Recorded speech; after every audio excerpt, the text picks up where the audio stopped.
Apparently they weren't. Anyway. Now, the Royal Institution of Chartered Surveyors has given its most positive report on the state of the housing market for 18 months.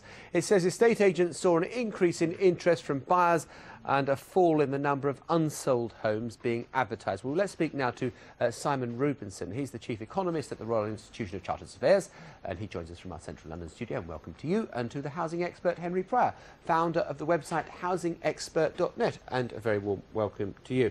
Mr. Rubinson, let me come to you first of all. So things are getting better? Well, what's quite clear is that the level of buyer interest has been improving. Now, let's get some context here. Last autumn, it fell off a cliff and there was very little transaction activity going through in the housing market. So we're coming off low levels, but there is a consistent pattern of increasing interest. There is a lack of good quality supply, and that does appear to be putting some sort of support under prices.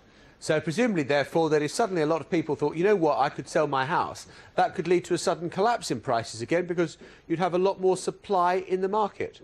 Well, I'm not sure about a collapse, but undoubtedly, if more supply came onto the market, the demand-supply balance would shift, and that perhaps would take away some of the support for prices. But it's interesting that it's not just that potential vendors are not choosing to go to the market at the present time. Many of them are making a longer-term decision to actually let out their property now. Okay. And that's also having an influence. Henry Pryor, you're not convinced about this? Well, I'm very concerned. I think we need to remember that for all those hard-pressed homeowners, and remember that for every home owner that wants to sell, there's a house buyer.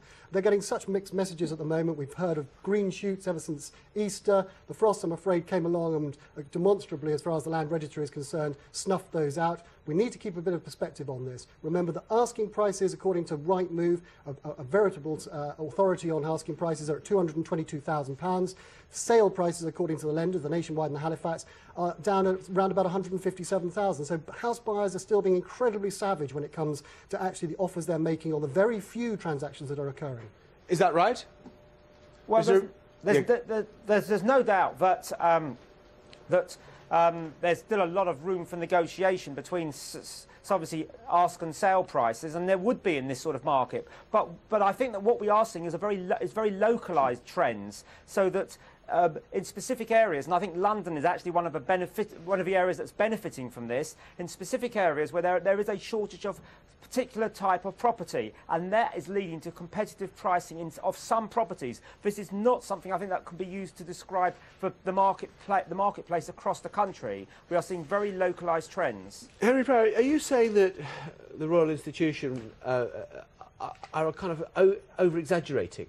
Well, I think it's terribly easy for lenders, estate agents and the representative bodies, obviously, to describe the glass as half full. But I think we need to remember that the sorts of transaction volumes we're seeing, 50% down according to the Land Registry's official register of sold properties, 50% down on this time last year and 59% down in London, just goes to underline that whilst, yes, of course, we're all optimists, actually the glass not only is half full, it's also half empty as far as buyers are concerned. Would you say it's slightly more than half empty? I mean, I'm just trying to get kind of whether you're just trying to give a different perspective using the same figures, or... No, I think the important thing that all these markets are based upon, as Simon will know, is confidence. And we're seeing that underneath the RICS's figures that they've come out with today, they are still showing a net balance of, I think, 11 points of their surveyors who expect house prices to continue to fall. Now, it's always difficult when you see, as someone who wants to buy a house, why would you commit today to something that you're being told by the experts will be worth less tomorrow? And that's our big concern. Simon, final word to you.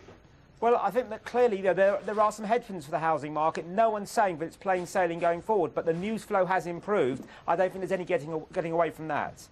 OK, Simon Rubinson, Henry Pryor, both of you, thanks very much for your time here with us on BBC News this afternoon. Thanks very much.